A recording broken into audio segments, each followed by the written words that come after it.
Senator Cassidy, you're up next. Hey, Mr. Secretary, great to have you here, sir. Leasing off the outer continental shelf of Louisiana. As you might guess, it's on my mind. And the Biden administration couldn't have screwed it up more if they had actually just said, let's screw it up, which I think they tried to. How successful do you think you'll be to get regularly scheduled lease sales, understanding that that not only contributes to American energy dominance, but creates a lot of well-paying jobs for people in my state and across the country, well-paying jobs. So toss it to you.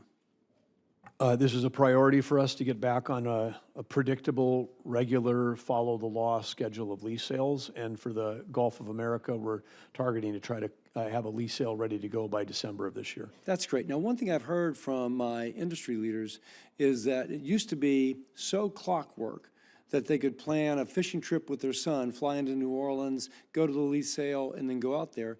Now, that's important, as you know, not just because they want to go fishing in our beautiful waters with their son, but because time is money. And if there's regulatory delay, it's just chewing up their capital, making it less likely that they can do this.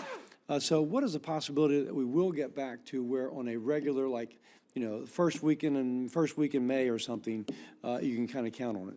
Absolutely. Predictability is a goal for ours because, again, it helps on all the capital planning processes, the internal planning processes of these companies, and they've got other places to spend their money. I mean, if they know that a lease sale is coming, they know what date it's happening, they can do the research, they can do the evaluation, they can try to figure out where they may want to bid. If they don't even know when a lease sale may happen, they go look at other fields and other opportunities, and sometimes those dollars are going to other countries.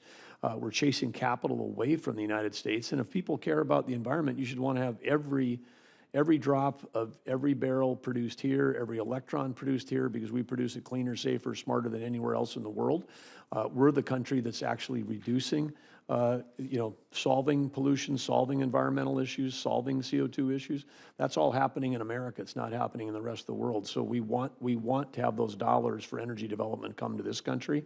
That's energy security for us. It's prosperity at home. It's peace abroad, and predictability of lease sales in the Gulf and on land is absolutely central to that. Music to my ears and makes total sense. Tell me, you've talked about a little bit in your testimony regarding mining the ocean for critical minerals and other things.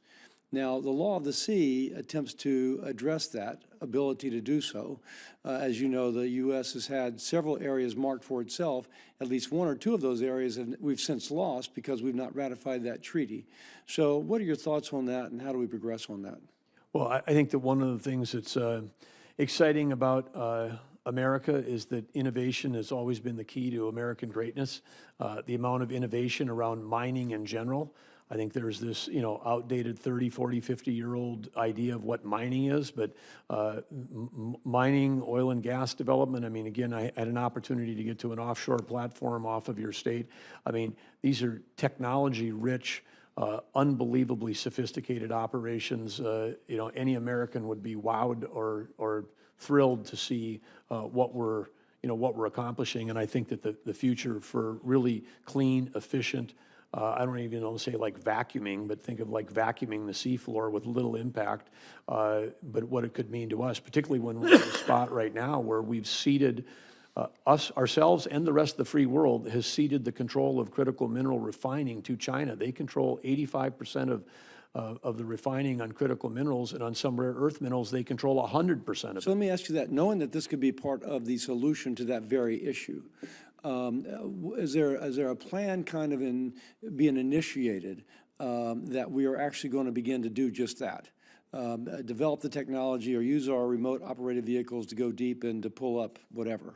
Well, I think you'll see in the weeks and months ahead that now that this the threat of China flexing their muscles relative to control of the supply chain, that this is going to become a national priority for our country, that we have to make sure that we never put ourselves in a position of being reliant on an adversary for things that are fundamental to our entire economy.